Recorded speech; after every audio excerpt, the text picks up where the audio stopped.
bienvenue dans la région de la Dordogne. Ce week-end est encore un week-end férié, mais pour nous, chrétiens, il revêt une signification plus importante. Aujourd'hui, comme vous le savez tous, c'est le dimanche de Pentecôte. Et ça, c'est 50 jours après la résurrection de Jésus-Christ.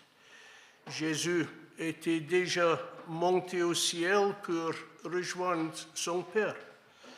L'Ascension est semaine dernière que Joël nous a rappelé. Et aujourd'hui, c'est autre chose. Le jour de la Pentecôte est le jour où le Saint-Esprit a été donné. Vous vous souvenez que le Seigneur Jésus avait déjà dit à ses disciples, « Quand je serai parti, je ne vous laisserai pas seul. » C'est un événement historique dans le calendrier chrétien dont nous bénéficions encore aujourd'hui. Chacun de nous qui connaît le Seigneur Jésus comme Sauveur est habité par le Saint-Esprit. Je suis sûr que Guy développera ce thème lorsqu'il s'adressera à nous dans quelques instants. Levez-vous pour chanter ensemble « Louez-le ».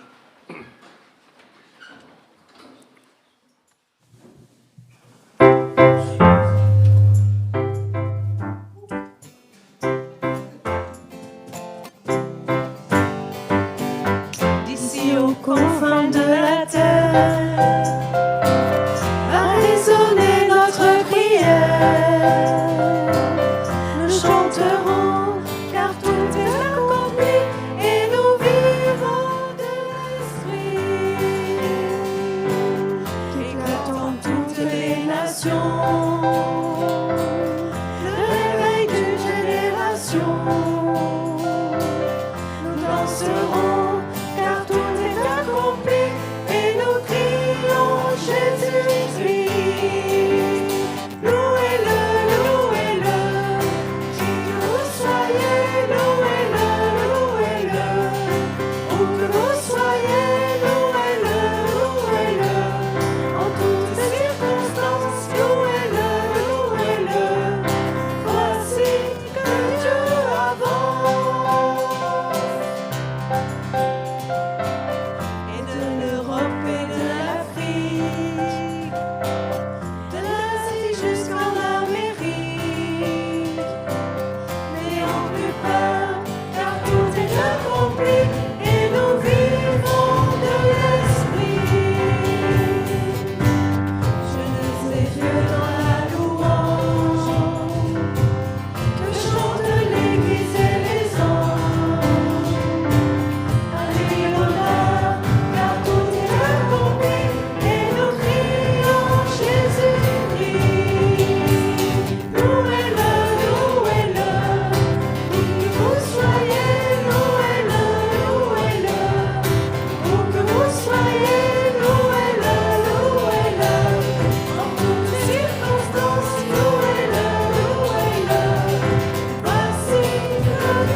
chanter l'appel de Louis Dieu va jusqu'aux confins de la terre.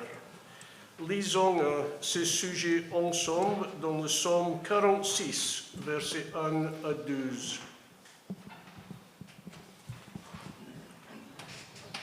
Dieu est pour nous un rempart, il est un refuge, un secours toujours offert lorsque survient la détresse.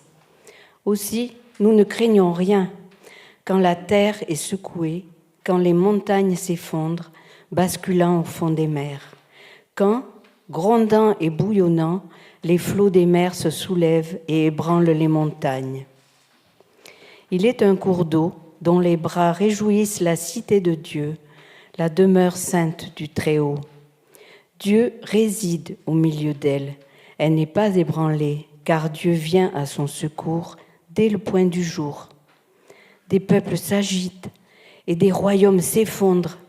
La voix de Dieu retentit et la terre se dissout. Avec nous est l'Éternel des armées célestes. Nous avons pour citadelle le Dieu de Jacob. Venez, contemplez tout ce que l'Éternel a fait, les ravages qu'il opère sur la terre. Il fait cesser les combats jusqu'aux confins de la terre. L'arc, il l'a brisé, il a rompu la lance, il a consumé au feu tous les chars de guerre. Arrêtez, dit-il, reconnaissez-moi pour Dieu, je serai glorifié par les peuples, je serai glorifié sur la terre. Avec nous est l'Éternel des armées célestes.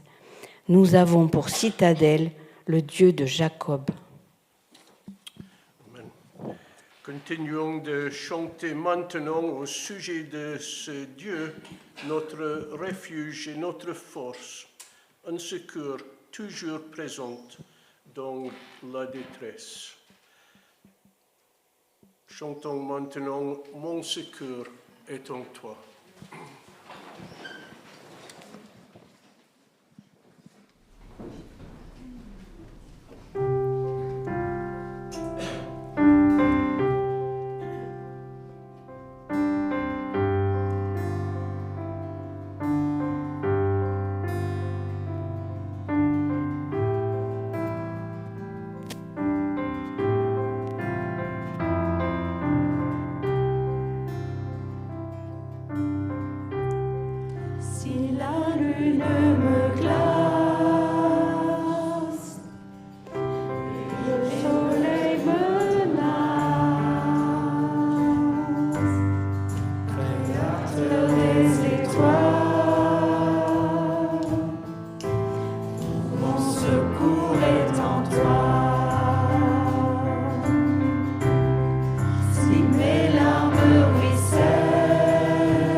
Chavire,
refuge, tout est en toi, ta victoire, mon espoir, ton chemin, mon destin, ton salut, mon refuge, tout est en toi, ta victoire, mon espoir, ton chemin, mon destin, ton salut, mon refuge, tout est en toi, ta victoire, mon espoir, ton chemin, mon destin, ton salut, mon refuge, tout est en toi.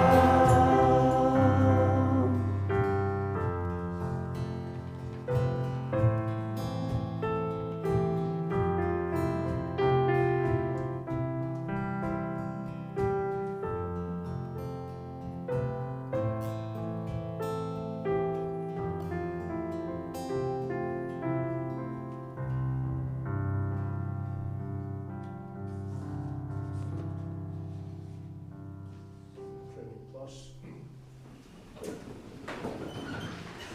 Maintenant, les enfants sont partis pour le culte avec Stan.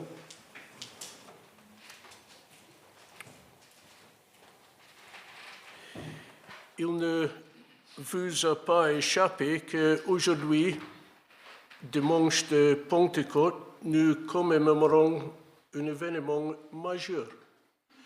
Le Christ a tenu sa promesse une fois assis à la droite de Dieu en envoyant l'Esprit à ses disciples. Cet Esprit n'est autre que sa présence, à la fois immatérielle et bien concrète dans nos vies. Sa présence intérieure et intime unit chaque croyant à Dieu, et il nous enseigne et nous guide chaque jour. Dans l'épître de Paul aux Éphésiens, nous lisons ce qui suit sur ces actions. Éphésiens 1, versets 17 à 18.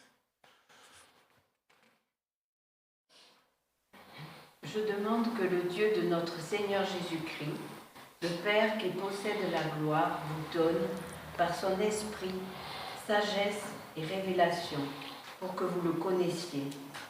Qu'il illumine ainsi votre intelligence, afin que vous compreniez en quoi consiste l'espérance à laquelle vous avez été appelés.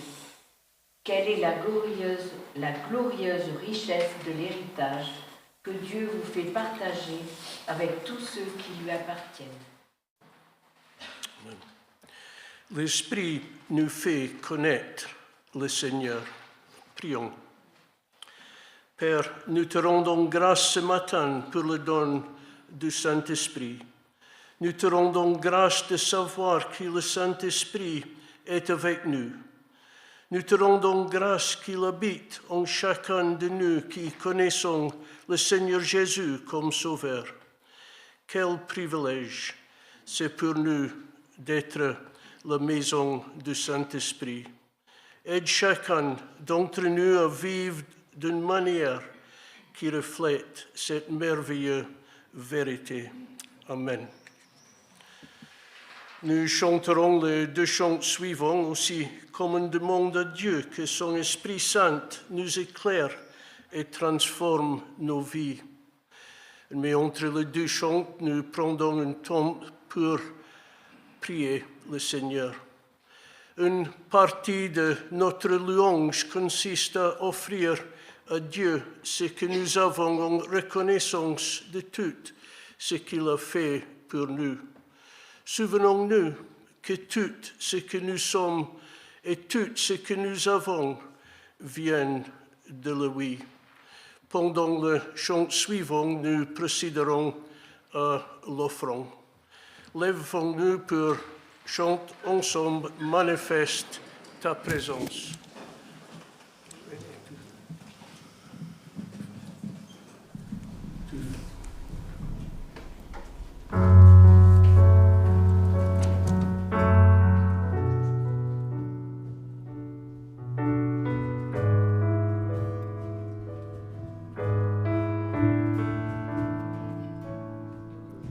Seigneur, viens animer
vous invite à vivre un temps de prière libre. Chacun, s'il le souhaite, peut prier soit en silence, soit en voix haute. L'idée est simplement d'exprimer notre reconnaissance et notre confiance à Dieu qui fait tant de miracles. Prions ensemble. Père, nous te remercions pour ce privilège que nous avons en tant que fils et filles de Dieu vivant. Tu nous as donné le Saint-Esprit et il habite en nous. Nous sommes humbles devant le fait que tu nous as choisis pour être tes enfants et pour travailler en nous et à travers nous. Amen.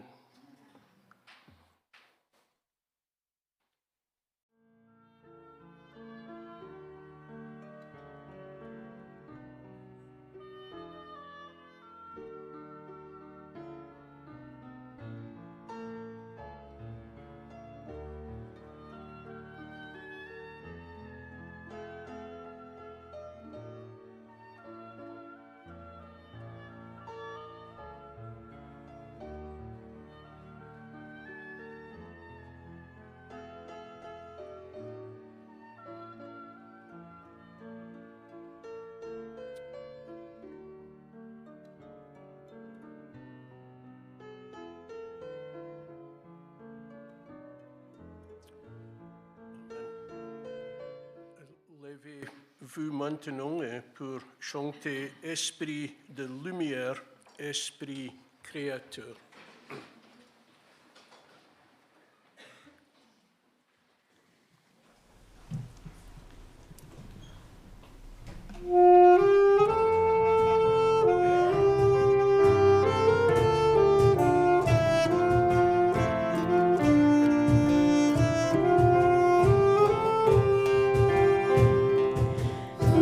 Esprit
message joué.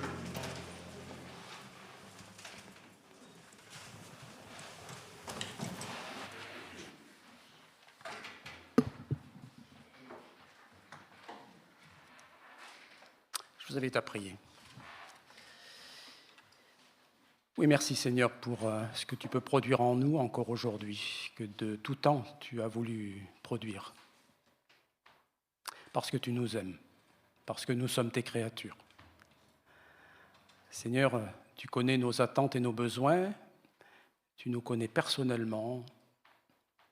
Donne-nous, ne serait-ce que durant ce temps de culte, de pouvoir être à ton écoute, être réceptif à ton action, à ta présence, à ta salutation, être prêt à être restauré, consolé, à avancer selon ta volonté. Merci Seigneur pour ce que tu as prévu pour nous, ne serait-ce que dans cet instant. Amen. On a commencé à parler du Saint-Esprit d'une manière et d'une autre, avec déjà peut-être avec Joël dimanche dernier, et puis aujourd'hui encore avec John, mais bon, en fait c'est un sujet qui doit être traité tous les jours si on veut. En préparant ce message, il m'est venu en tête un verset qui jalonne un psaume en particulier, c'est le psaume 136, mais quelques autres, à un moindre degré, psaume 118, psaume 107.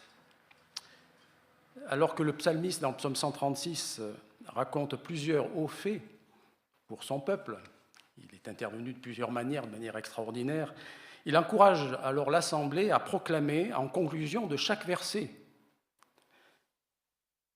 cette phrase « Car son amour durera toujours ». Alors l'amour, ce n'est pas l'agapé ici, c'est un autre mot qui est souvent traduit dans d'autres versions par bienveillance, bonté. Car son amour, sa bienveillance dure à toujours.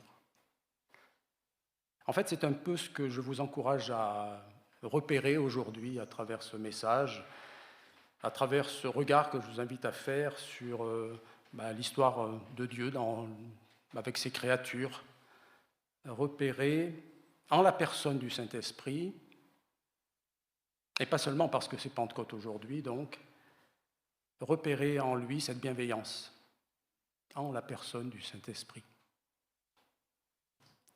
Car sa bienveillance durera toujours. Alors c'est vrai qu'en lisant la Bible, on a le sentiment que l'action du Saint-Esprit est plus nette en lisant le Nouveau Testament, en particulier dans certains livres, comme le livre des Actes des Apôtres, au début en particulier, mais par la suite avec l'action des divers apôtres, mais aussi dans certaines lettres, comme la première lettre aux Corinthiens, qui met beaucoup l'accent sur les dons de l'Esprit, ou même la lettre aux Galates, avec le fruit de l'Esprit. Mais je pense que ce serait une erreur de croire que l'Esprit de Dieu aurait eu un rôle négligeable avant cette période qui fait apparemment quelques effets spéciaux au jour de la Pentecôte. La Bible nous encourage à parler de Dieu 3 fois saint, en repérant Dieu comme Père, comme Fils, comme Saint-Esprit, comme Esprit. Dieu n'est pas 3 dieux, mais il est 3 personnes. Et parfois on a la facilité pour parler à Dieu comme Père, la facilité à parler à Dieu comme Fils, moins de facilité pour parler à Dieu comme Esprit. Et pourtant, il se révèle au cours de l'histoire du salut, comme Père, comme Fils, comme Saint-Esprit. Et même dès les premiers versets de la Bible, on peut repérer ces 3 personnes, en quelque sorte. L'une des personnes, le Père, est peut-être moins nettement repérable immédiatement, mais le Fils commence à l'être et l'Esprit est vraiment dit expressément. Genèse 1, versets 1 à 3, on lit ceci. « Au commencement, Dieu créa le ciel et la terre. Or, la terre était chaotique et vide. Les ténèbres couvraient l'abîme et l'Esprit de Dieu planait au-dessus des eaux. Et Dieu dit. » Nous avons ici en quelque sorte le Père, on peut l'identifier peut-être par Père créateur, mais qui ne demandera qu'à se révéler au cours de l'histoire du salut offert à la création. On a le Dieu Fils, qui est la parole, et l'apôtre Jean, lui, va beaucoup y insister dès le commencement de l'évangile de Jean, en disant justement que la parole a été faite chair, et elle existait dès le commencement. Et puis nous avons bien sûr Dieu Esprit. Dieu Esprit qui plane au-dessus des eaux. Le verbe planer qui est utilisé ici est utilisé 2 fois avec la forme grammaticale qui est celle-ci dans l'Ancien Testament et qui veut souligner le fait que Dieu plane, oui, mais que Dieu est présent, surveillant, veillant. La 2e fois qu'il est utilisé, c'est lorsqu'il est fait mention d'un aigle qui plane au-dessus des oisillons, comme celui qui veut veiller sur leur vie, sur leur début de vie, et jusqu'à ce qu'ils puissent prendre leur envol. Dieu plane au-dessus des eaux par l'Esprit. Dieu est amour, bienveillant envers sa création. Et bien sûr, cette création qui est accompagnée sous l'effet des 3 personnes, du Père, du Fils et du Saint-Esprit. Dieu tient à affirmer cet amour, sa bienveillance envers chacun d'entre nous, qui sommes bien sûr ses créatures. Comme je l'ai dit, parfois nos attentes et nos besoins nous invitent à porter nos regards vers Dieu comme Père, parfois comme Fils, parfois comme Esprit. Mais en repérant Dieu comme Esprit, nous pouvons déjà essayer de discerner ce que cela veut dire, consolateur, avocat, enseignant, et nous le verrons encore. Aujourd'hui, en ce jour de Pentecôte, je vous invite à regarder donc à Dieu Esprit et à lui être reconnaissant pour son action dans cette personne. Bien sûr, comme je l'ai dit, l'Esprit est déjà présent dès le commencement. Esprit Saint, ta bienveillance, ton amour durera toujours. Nous savons aussi, et de plusieurs manières dans l'Ancienne Alliance, que l'Esprit Saint a revêtu plusieurs personnes pour dire ou pour faire des choses qui sortent de l'ordinaire. Il y a bien sûr des paroles prophétiques qui passent par des prophètes reconnus, comme des prophètes isolés, parfois des rois, parfois des prêtres. Parfois aussi, il bouscule l'esprit de certaines personnes qui n'ont rien à voir avec le peuple de Dieu, comme je pense en particulier, ce qui me touche personnellement, je trouve particulièrement personnellement, mais parce que c'est merveilleux ce qui a pu se passer en la personne de Cyrus, où Dieu a éveillé l'esprit de Cyrus pour faire en sorte que le peuple d'Israël puisse quitter cet empire et retourner dans sa terre. Et ce qui n'a pas manqué à l'esprit du psalmiste du psaume 126 de dire son étonnement, sa surprise et son émerveillement quand il écrit « Quand l'Éternel a ramené les captifs de Sion, nous étions comme dans un rêve. Alors nous ne cessions de rire et de pousser des cris de joie. Alors on disait chez les autres peuples, « Oh, l'Éternel a fait pour eux de grandes choses. Oui, l'Éternel a fait pour nous de grandes choses. Nous sommes dans la joie. » Oui, Esprit Saint, ta bienveillance, ton amour durera toujours. Et il s'est manifesté là. Nous savons bien entendu qu'il a été en compagnie de Jésus dans son ministère, aussitôt baptisé. Nous lisons dans l'évangile de Marc au chapitre 1, versets 10 et suivants, au moment où il sortait de l'eau, Jésus, il vit le ciel se déchirer et l'Esprit descendre sur lui comme une colombe. Une voix retentit alors du ciel, « Tu es mon fils de bien-aimé », vous voyez discerner le Père qui est là, « Tu fais toute ma joie », et aussitôt l'Esprit poussa Jésus dans le désert. Esprit présent en Jésus, dans son ministère. Quelle bienveillance envers lui, quelle bienveillance envers nous. Sa bienveillance, vraiment, durera toujours.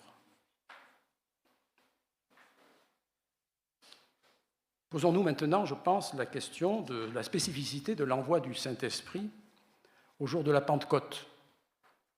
Quelle est cette nouvelle facette de l'amour de Dieu, de la bienveillance de Dieu ? D'abord, cela correspond à ce que Jésus avait annoncé dans l'évangile de Jean, au chapitre 14, pour dire qu'un nouveau ministère divin devait commencer en la personne du Saint-Esprit. Jean 14, versets 15 et suivants, « Si vous m'aimez, dit Jésus à ses disciples qui sont avec lui en entretien particulier, si vous m'aimez, vous suivrez mes commandements. Et moi, je demanderai au Père de vous donner un autre défenseur en justice afin qu'il reste pour toujours pour vous.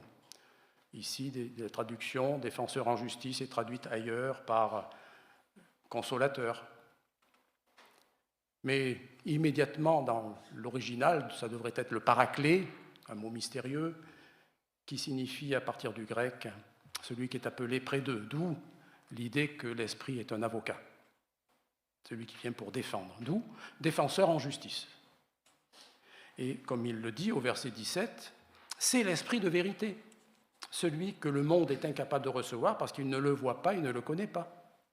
Quant à vous, vous le connaissez, car il demeure auprès de vous, et il sera en vous. Non, je ne vous laisserai pas orphelins, mais je reviendrai vers vous. L'Esprit Saint devait enseigner dans toute la vérité, en rappelant bien sûr ce qui avait été dit par Jésus lui-même, mais en donnant aussi d'autres enseignements utiles en leur temps, des temps nouveaux, que Jésus n'avait pas pu enseigner. Versets 25 et suivants, « Je vous dis tout cela, dit Jésus à ses disciples, pendant que je suis encore avec vous. Mais le défenseur en justice, Paraclet, le Saint-Esprit que le Père enverra en mon nom, vous enseignera toutes choses et vous rappellera tout ce que je vous ai dit moi-même. Je pars, mais je vous laisse en la paix, car c'est ma paix que je vous donne. » Et en Jean 16, poursuit l'entretien avec ses disciples. « Maintenant, je vais auprès de celui qui m'a envoyé, et aucun de vous ne me demande où je vais, mais à cause de ce que je vous ai dit, la tristesse vous a envahi. Pourtant, c'est la vérité que je vais vous dire. Il vaut mieux que pour vous que je m'en aille. En effet, si je ne m'en vais pas, le défenseur en justice ne viendra pas à vous. Mais si je m'en vais, alors je vous l'enverrai. » Jésus, nous l'avons dit, et cela a été souligné encore dimanche dernier, Jésus règne dans les cieux par son ascension. L'Esprit Saint aura désormais vocation d'œuvrer sur terre, dans les cœurs, pour y régner, avant le retour, bien sûr, en gloire de Jésus, aux yeux de tous, pour le jugement. Et on poursuit dans la lecture de l'Évangile de Jean au chapitre 16, cet entretien de Jésus avec les disciples. Quand il sera venu, dit Jésus, l'Esprit, lui, donc, il produira la preuve que le monde s'égare au sujet du péché, de ce qui est juste et du jugement. 3 choses. Il viendra, l'Esprit, pour donner une preuve que le monde s'égare au sujet du péché, de ce qui est juste et du jugement. Verset 9, au sujet du péché, parce que le monde ne croit pas en moi, l'Esprit est là pour convaincre de péché, là où Jésus ne peut plus le faire, puisqu'il est monté au ciel. C'est l'Esprit qui prend le relais pour convaincre de péché. Au sujet de ce qui est juste, d'une forme de justification que Jésus ne peut plus assurer, mais que l'Esprit va confirmer qu'en Jésus, il y a justification. Parce que je m'en vais auprès du Père, dit Jésus, et que vous ne me verrez plus. Et au sujet du jugement, parce que le dominateur de ce monde est d'ores et déjà condamné, une conviction qu'effectivement, l'esprit de ce monde n'a plus de pouvoir, et c'est l'Esprit de Dieu qui doit œuvrer dans nos cœurs pour nous donner cette assurance, cette certitude. Et Jésus de dire encore, j'ai encore beaucoup de choses à vous dire, mais elles sont encore trop lourdes à porter pour vous. Quand l'Esprit de vérité sera venu, il vous conduira dans la vérité tout entière, car il ne parlera pas de lui-même, mais tout ce qu'il aura entendu, il le dira, il vous annoncera les choses à venir. Il manifestera ma gloire, car il puisera dans ce qui est à moi et vous l'annoncera. Voilà la poursuite du ministère de Jésus par l'Esprit. Défenseur de justice, enseignant, Esprit Saint, oui, ta bienveillance durera toujours. Jésus dit clairement qu'il ne peut pas tout communiquer de son vivant, parmi nous, parmi les disciples, et que c'est à l'Esprit Saint qu'il revient d'apporter des compléments, qui vont s'appuyer bien sûr sur des vérités déjà enseignées. Il est dit aussi que cette connaissance, cet accès à toute la vérité dépend de l'amour pour les commandements de Dieu. Je rappelle le verset 17 du chapitre 14 de tout à l'heure, cet esprit de vérité, que le monde n'est incapable de recevoir parce qu'il ne le voit pas et ne le connaît pas. S'il n'y a pas de regard fidèle, respectueux au commandement de Dieu, il n'y a pas de possibilité de vivre par l'Esprit Saint. Le monde ne connaît pas les commandements de Dieu. Le monde ne fait pas n'est pas uni avec les commandements de Dieu. De ce fait, il ne peut pas vivre de l'Esprit Saint. C'est une évidence.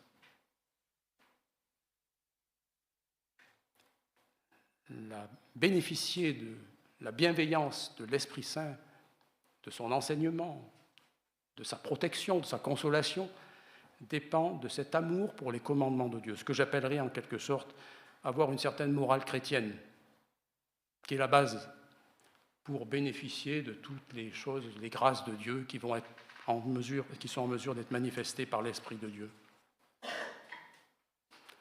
Sans cette morale chrétienne, il n'y a pas une juste écoute du Saint-Esprit.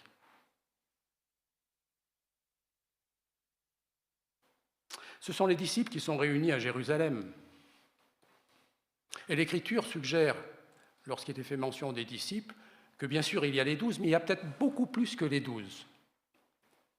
Parce que lorsque cela s'est dit, des choses avaient été vécues auparavant où il y avait non seulement les 12 qui étaient réunis, mais il y avait quelques femmes, et même, on donne un chiffre, 120, 10 fois plus. Lorsque les disciples sont réunis à Jérusalem, ce sont eux, en tout premier lieu, qui vont expérimenter cette phase nouvelle d'enseignement. Et la parole est claire. Pour le début de cette nouvelle aventure, c'est une nouvelle vocation qui se dessine. Pour les disciples, ils n'en sont plus à rester disciples, des élèves. C'est une vocation spéciale qui se dessine, une mission qui apparaît. Se laisser enseigner encore et conduire, désormais sans Jésus, en absence de Dieu en forme humaine, dans de nouvelles voies. Et cet événement a donc eu lieu au jour de la Pentecôte, inscrit dans le calendrier des fêtes juives. Les premiers disciples reçoivent le Saint-Esprit et nous apprenons aussitôt le genre de prodige qu'ils sont en train de faire, c'est parler en des langues inconnues d'eux-mêmes, familières de ceux qui sont là, et même certains disent que c'est dans leur langue maternelle. Acte 2, quand le jour de la Pentecôte arriva, les disciples, donc bien plus large certainement que le groupe des disciples, des 12 apôtres, ils étaient tous rassemblés au même endroit. Et tout à coup, un grand bruit survint du ciel. C'était comme si un violent coup de vent s'abattait sur eux et remplissait toute la maison où ils se trouvaient assis. Et au même moment, ils virent apparaître des sortes de langues qui ressemblaient à des flammèches. Elles se séparèrent et allèrent se poser sur chacun d'eux, sur la tête de chacun d'eux. Aussitôt, ils furent tous remplis du Saint-Esprit, commencèrent à parler en différentes langues, chacun s'exprimant comme le Saint-Esprit lui donnait de le faire. Ces disciples parlent donc en langue inconnue. Que disent-ils ? Verset 11. Et pourtant, chacun de nous, disent les gens qui sont là, les entend parler dans sa propre langue des choses merveilleuses que Dieu a accomplies. Des choses merveilleuses apparaissent. Merci Seigneur pour ta bienveillance qui dure à toujours, pour continuer à donner aussi de l'espérance à des gens qui venaient par routine. Oui, l'Esprit Saint a permis de dire des merveilles de Dieu, des choses qui touchent le cœur de certains. Et c'est vrai, peut-être justement parce qu'il y a cet irrespect des commandements de Dieu, qui en laisse d'autres dans le doute. Une rumeur court, on dit que les disciples sont ivres. C'est sûr que les merveilles de Dieu ne constituent pas un contenu très familier pour ces Juifs, qui sont venus à Jérusalem pour d'autres raisons. Ils sont venus de façon traditionnelle, pour faire la fête entre eux, du fait du don de la loi à Moïse, du fait d'avoir eu de bonnes récoltes et de faire des sacrifices de reconnaissance. Mais voilà que des choses nouvelles sont données aux foules présentes venues de tous horizons. Et quand on regarde aux origines des gens qui sont là, on peut calculer qu'il y a environ 17 nations représentées, 17 langues. Dieu tient à communiquer son amour au-delà de Jérusalem, comme Jésus l'avait laissé entendre à ses apôtres. Acte 1, verset 8. Mais le Saint-Esprit descendra sur vous, vous recevrez sa puissance, vous serez mes témoins à Jérusalem, dans toute la Judée, la Samarie et jusqu'au bout du monde. Esprit Saint, ta bienveillance durera toujours. Surprenant, Esprit Saint. Jésus avait demandé d'attendre un certain temps, vous le savez, pour que cette venue se passe. Les apôtres, rassemblés avec les quelques autres, sont sagement dans une salle. Ils ont attendu 1 jour, 2 jours, 3 jours, jusqu'à 10 jours. Ils ne se sont pas doutés que cela se passerait 10 jours après l'ascension de Jésus. Ils ne se sont pas doutés de cela, mais ils ne se sont pas doutés que cela se passerait notamment à cette fête traditionnelle de Pentecôte. Ils étaient loin d'imaginer qu'ils allaient parler en des langues qu'ils ne connaissaient pas ou à peine. Ils ont eux-mêmes été surpris par le genre de choses qui sortaient de leur bouche. C'est ma fameuse merveille de Dieu. Ils ont donc été choisis pour dire des choses nouvelles, pour surprendre, pour communiquer des vérités encore cachées, voire voilées par le poids d'une tradition religieuse ancestrale. Qu'était-il donc nécessaire d'entendre précisément? Que nous est-il également nécessaire d'entendre? Puisque nous pouvons aussi nous-mêmes être enferrés par une tradition, par un regard un peu limité sur Dieu.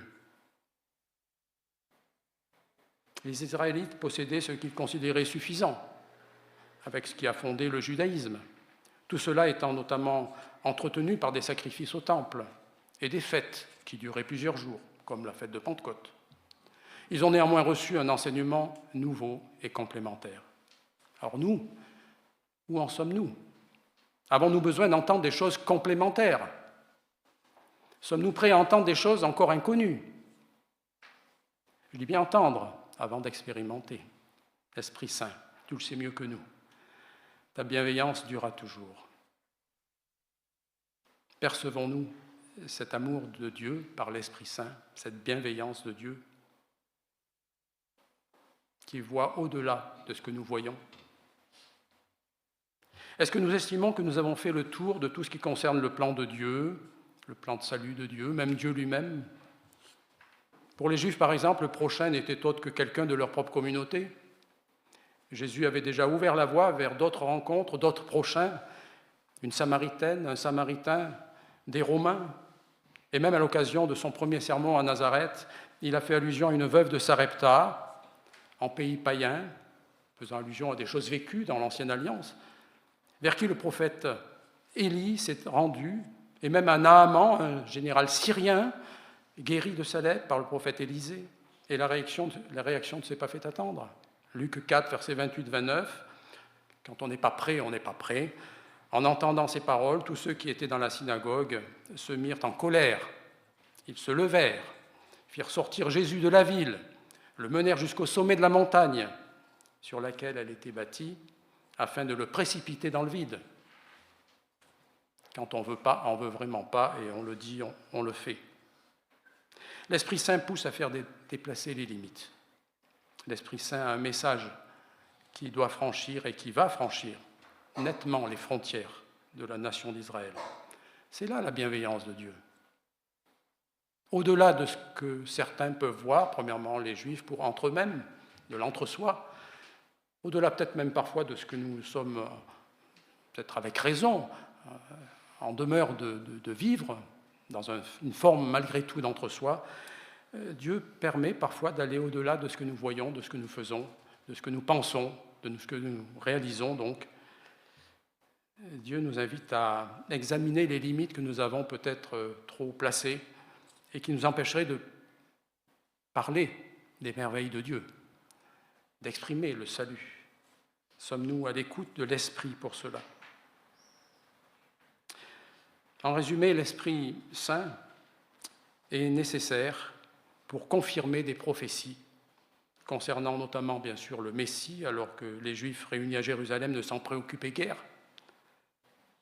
Contenu résumé dans cette parole d'Acte 2, verset 36, parole de l'apôtre Pierre. Voici donc ce que tout le peuple d'Israël doit savoir avec une entière certitude, puisqu'il ne savait pas assez. Dieu a fait Seigneur et Messie ce Jésus que vous avez crucifié. Autre chose, c'est que l'Esprit Saint n'est pas réservé aux seuls premiers apôtres et disciples. La mission nouvelle doit pouvoir gagner des contrées éloignées avec l'appui de nouveaux convertis. Acte 2, versets 37-39. Le discours de Pierre, ce discours toucha profondément ceux qui l'avaient entendu. Ils demandèrent à Pierre et aux autres apôtres, « Frères, que devons-nous faire ?» Heureuse prise de conscience. Fort de ces enseignements nouveaux, Pierre leur répondit, « Changez, et que chacun de vous se fasse baptiser au nom de Jésus-Christ, pour que vos péchés vous soient pardonnés, alors vous recevrez le don du Saint-Esprit. Vous verrez ce que l'Esprit vous donnera de faire. » Sans cet engagement à changer et le montrer par un baptême clair et net, il y a peu de chances qu'il puisse y avoir une œuvre digne de Dieu et de l'Esprit Saint. N'oublions pas cette promesse aussi que Pierre formule à la suite. Pourquoi tout cela, ces changements, ces enseignements nouveaux, ces merveilles de Dieu à communiquer? La promesse est pour vous, bien sûr, mais pour vos enfants et pour ceux qui vivent dans les pays lointains, tous ceux que le Seigneur notre Dieu fera venir à lui. Si vous devez retenir qu'une chose ce matin, retenez cette promesse. Chacun de nous est responsable pour un entourage, plus ou moins lointain, à partir d'un changement et de la volonté de faire ce que l'Esprit de Dieu demande. Non pas une église, non pas une personne de ce monde, avec le pouvoir ou l'autorité qu'il pourrait avoir. Parfois, il y a tellement de pouvoir et d'autorité sur certaines personnes qu'on ne voit que ça, on ne voit plus Dieu. Mais avec l'Esprit de Dieu, pour aller au-delà de ce que nous aurions pu imaginer, parce que l'Esprit bouleverse, comme il a bouleversé l'esprit de Cyrus. Rien n'était imaginable avec lui. Mais si, parce que l'Esprit de Dieu est capable de changer des cœurs, un état d'esprit, une façon de voir ce qui est à réaliser. N'oublions pas cette promesse. Elle nous est liée personnellement désormais, puisque vous avez entendu cette parole encore ce matin. La promesse est pour vous, merci Seigneur, pour vos enfants, pour tous ceux qui vivent dans les pays lointains, tous ceux que le Seigneur notre Dieu fera venir à lui. Quel amour que Dieu, que celui de Dieu, quelle bienveillance depuis toujours. Alors sommes-nous à l'écoute du Saint-Esprit, prêts à du changement, croire à du changement possible, en nous comme au-delà de nous, et encore à du changement pour certains d'entre nous, qui sommes peut-être un peu comme les Juifs de cette Pentecôte, ma foi, habitués à une certaine routine de vie religieuse. Alors oui, l'action de l'Esprit Saint n'a pas commencé en ce jour de Pentecôte, des environs de l'année 33 de notre ère. Et oui encore, des enseignements nouveaux devaient être reçus et peut-être doivent encore l'être si vous commencez un chemin de foi. Et oui encore, cela mérite d'être connu très largement avec l'autorité que donne l'Esprit Saint, pas à la nôtre, avec une promesse de bénédiction pour nos proches et même pour des gens lointains. Nous pouvons être reconnaissants à Dieu pour sa fidélité en son plan de création de la terre, des cieux, ces créatures, quand bien même le péché a troublé notre compréhension des choses. Mais parce qu'il a été troublé, notre esprit, Dieu vient à notre secours. Mais Seigneur, merci pour ta bienveillance. Nous pouvons dire merci à Dieu pour tous les événements qui préparent et actent la réalité d'un Messie sauveur de l'humanité. Nous pouvons dire notre confiance en Dieu quand on sait que Dieu agit encore par la personne de l'Esprit Saint. Dieu, oui, que tu sois Père, que tu sois Fils, que tu sois Esprit, ta bienveillance, ton amour durera toujours. Merci. Amen. Je vous propose de chanter ce chant qui dit « Son amour durera toujours ». Mais derrière le mot « amour », j'aimerais que vous écriviez, que vous restiez avec cette idée de bienveillance, de bonté. Parce que le mot « amour » est tellement... Je dirais, on le met à toutes les sauces. C'est bien. Regardez à la bienveillance de Dieu. Sa bienveillance durera toujours. Son amour durera toujours. Sa bienveillance durera toujours. Je vous invite à dire cela. Respirez la paix du Seigneur qu'il vous donne maintenant par son Esprit.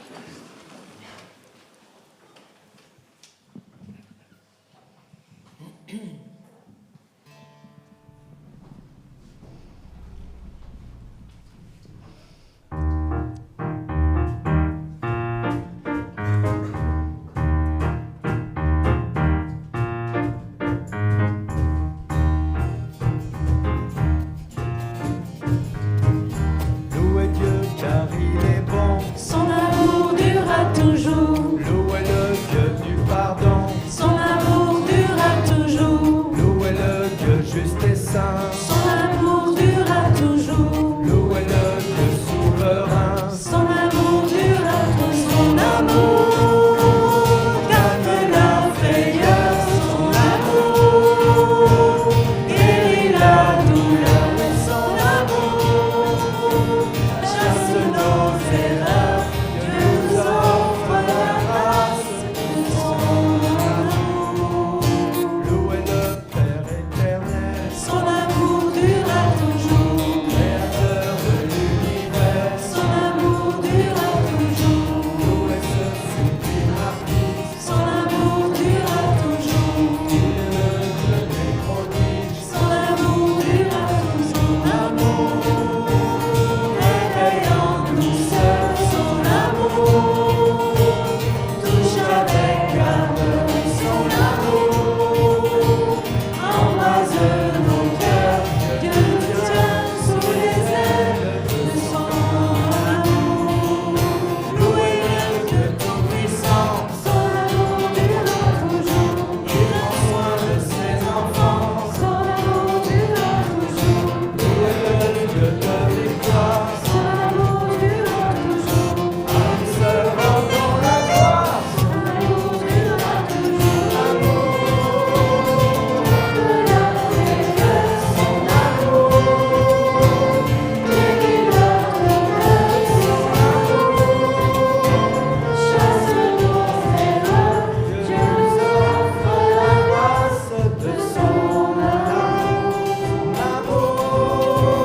Réveille en douceur.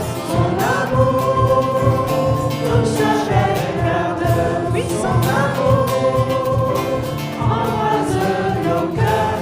Dieu nous tient sous les ailes de son amour. Dieu nous offre la grâce de son amour. Son esprit nous remplit de son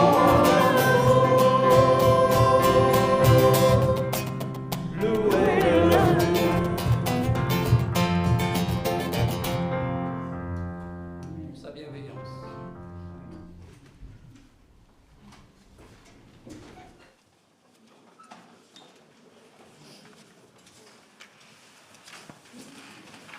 Avant, je lançais donc les annonces pour l'avenir. Le week-end dernier, et Lilian et moi étaient... C'est une voix très forte d'un Écossais peut-être, non? Bon, Lilian et moi avons passé 4 jours à Gobert, à côté d'Orléans. Ce n'est pas 4 jours de vacances, mais c'est le synode. Et quand toutes les églises de notre famille se réunissent ensemble. C'est les jours très chargés, et chaque jour de 8h30 jusqu'à 10h du soir. Et je les ai Lilian pour donner un petit compte rendu de notre séjour là-bas.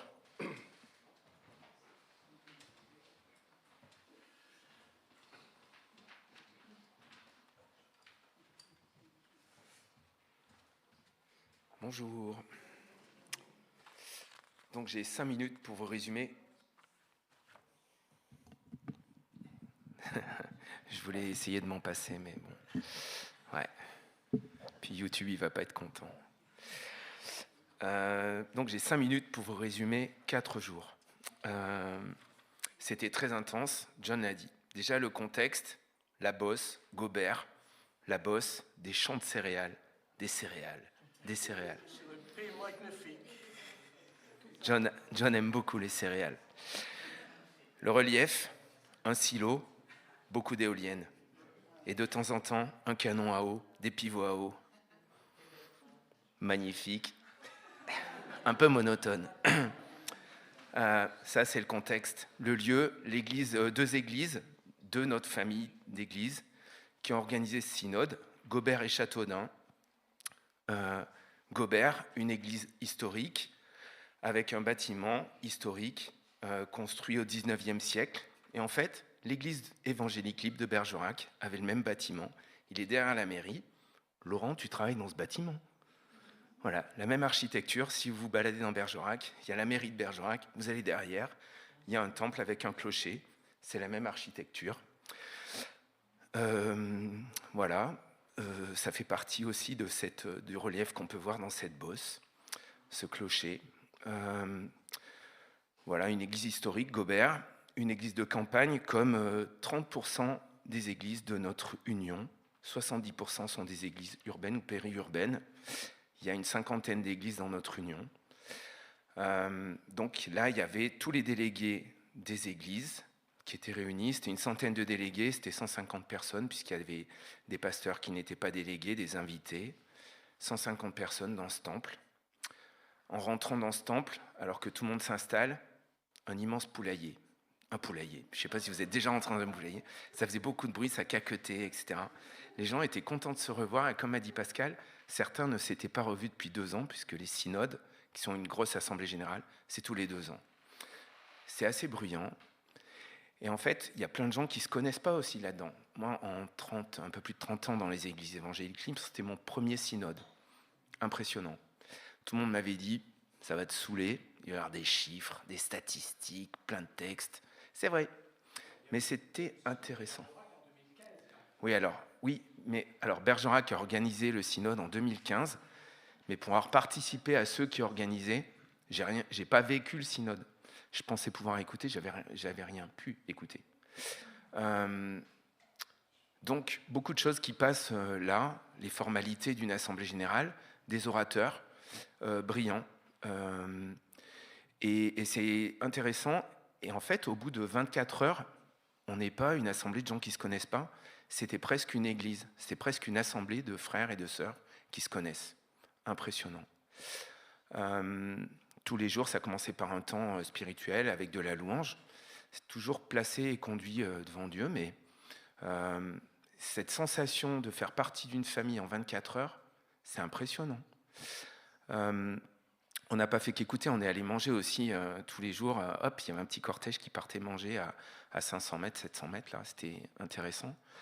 Ce qui est enrichissant, c'est les rencontres. C'est-à-dire qu'on rencontre plein de gens qu'on a déjà vus, que ce soit des visiteurs, ceux qui sont venus nous visiter, membres de la commission synodale ou de nos églises, les pasteurs qui viennent nous visiter en tant que visiteurs synodales, mais aussi des frères et sœurs d'autres églises qu'on ne connaît pas.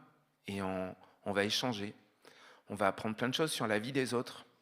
Et on s'aperçoit qu'il y a pas mal d'églises qui ont vécu des moments de souffrance, des épreuves, avec des fois des conflits importants qui font que des serviteurs de Dieu abandonnent leur ministère. Des frères et sœurs qui sont des laïcs, qui étaient au service de leurs églises, abandonnent leur service. La bienveillance évoquée, qu'on vient de chanter, la place de Dieu, le regard à Dieu, parfois un peu oublié, où il faut savoir aussi replacer les choses et replacer le regard devant Dieu ou sur Dieu. Face à toutes ces situations, la commission synodale, elle a décidé de mettre en place une commission pour la gestion des conflits. On n'est pas forcément armé pour aller gérer les conflits. Voilà un peu de statistiques à vous donner quand même pour cette photo de famille. Donc, globalement, notre union, elle est assez stable. Il y a une cinquantaine d'églises. L'union, elle a fait le choix d'aider à l'implantation de 2 églises. Il y en a une à Rennes, Kairos, et une qui est une émanation, enfin une implantation issue d'une autre église, Bouffémont, qui allait accompagner l'installation d'une autre église dans l'Oise, c'est Beaumont-sur-Oise. Beaumont-sur-Oise, ça marche plein pot, ils viennent de déposer leur statut, donc l'église est vraiment implantée maintenant et elle va de l'avant. Rennes, le témoignage de Rennes, c'était on n'est pas nombreux, mais on est solide. Toutes les deux, ces 2 églises sont assez jeunes, hein, et les 2 implantations sont assez jeunes. Et Rennes, en fait, vous aurez l'occasion d'en entendre parler, puisqu'en fait, on leur a proposé, John leur a proposé de venir nous rencontrer. Dans l'idée, c'est quand notre Église fait un don à l'Union, ou soutient l'Union, petit à petit, je pense qu'on va orienter nos dons sur l'implantation et le soutien de ces églises qui, sans le soutien de l'Union, ne pourraient pas fonctionner. Un budget, on vous le dit à chaque fois, c'est 50 000 €. Et il faut les trouver, ces 50 000 €. Donc nous, plutôt que de donner peut-être pour donner à notre union, peut-être réfléchir à une orientation vraiment là-dessus. Mais on en reparlera. Dans ce synode, donc parmi toutes les rencontres, c'est l'occasion pour John de faire ses commissions. C'est-à-dire que toutes ces rencontres et ces échanges, parfois, peuvent nous amener à rencontrer des gens qu'on serait heureux de recevoir ici. Donc vous aurez l'occasion d'en écouter plusieurs. On avait dit qu'on essaierait de faire du lobbying. Alors là, à ce niveau-là, pour l'Église, on n'était pas là pour faire nos commissions et aller pêcher un pasteur. Ça ne se fait pas. Par contre, c'est très intéressant parce que quand on est dans les petites commissions, dans des petites réunions de travail, on écoute, on rencontre des gens et on perçoit aussi des profils et c'est intéressant parce qu'après on discute. On discute aussi avec des responsables des commissions, des mouvements pastoraux, des ministères. On réaffirme notre volonté de ne pas aller déshabiller une église ou perturber une église dans laquelle tout fonctionne bien et on ne veut pas créer du trouble en allant appeler un pasteur. Mais on a des discussions. Tout est entre les mains de Dieu. Voilà. Il y a la partie finance. Forcément, c'est comme dans les églises, on a besoin d'argent pour fonctionner. Notre union, elle est toujours un peu en déficit.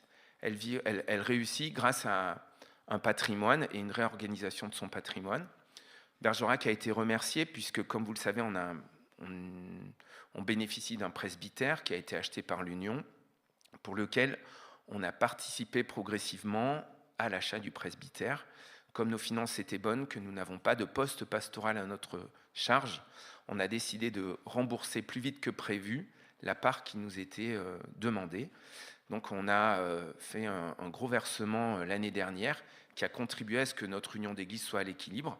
Sans ça, elle était déficitaire. Donc on a été remercié, enfin l'église de Bergerac est remerciée publiquement par notre trésorier extrêmement brillant, qui nous fait une démonstration rapide et très factuelle. Et à aucun moment on se dit waouh, on va rentrer dans la partie économique pour qu'on ne s'endorme pas. C'était très dynamique et très structuré et très bien fait. Donc c'est reconnaissant, il y a de la reconnaissance aussi pour ce trésorier et ses compétences. Et puis, pendant un synode, il y a un fil rouge, c'est la consécration des pasteurs. Alors, qu'est-ce que c'est ? C'est un gros mot.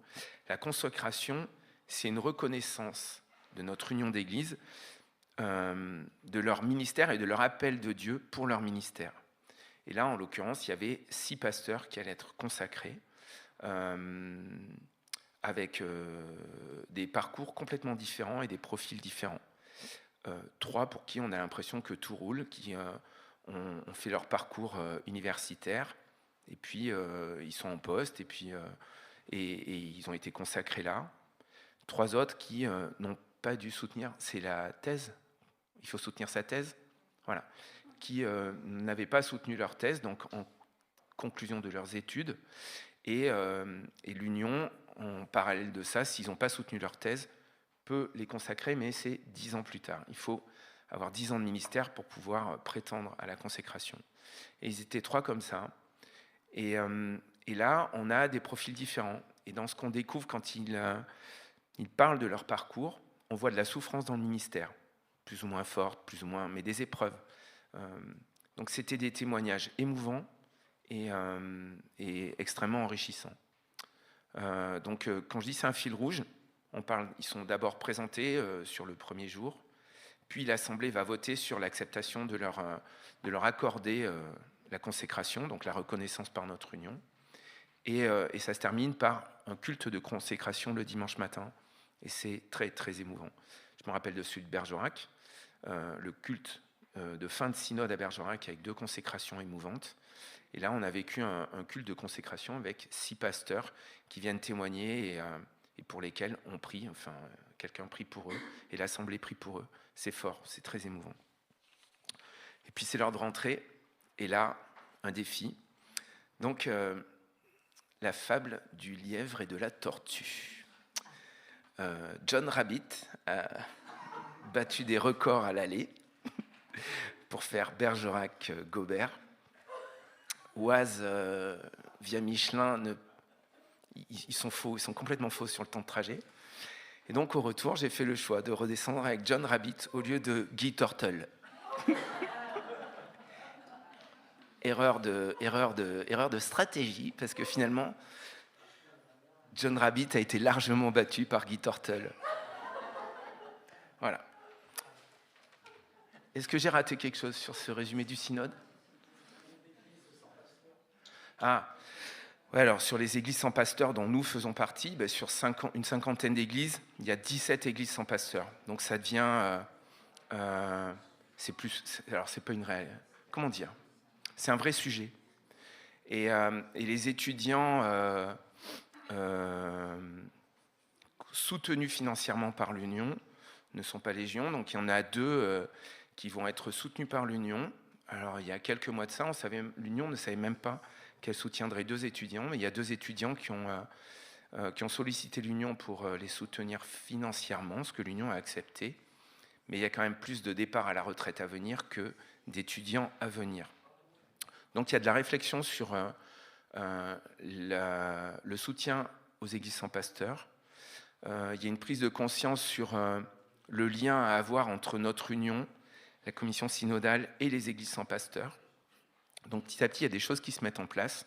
On a fait la connaissance de quelqu'un qui rentre dans cette commission, comment ça s'appelle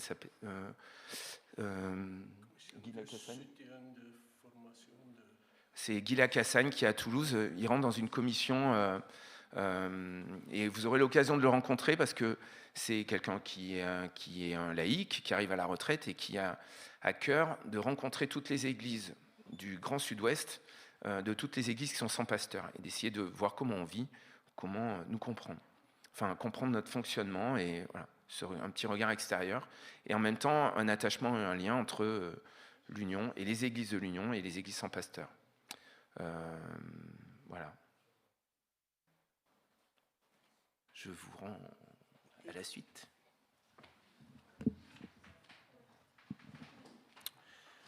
Merci.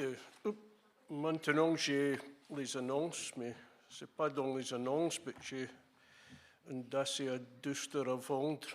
J'ai cherché un Modus grande vitesse. C'est ma prochaine voiture, peut-être. Mais bon, c'est juste les choses embarrassantes, mais ça arrive, par contre. Mais nous sommes... c'est bien. Bon, les annonces, Sandrine, s'il te plaît.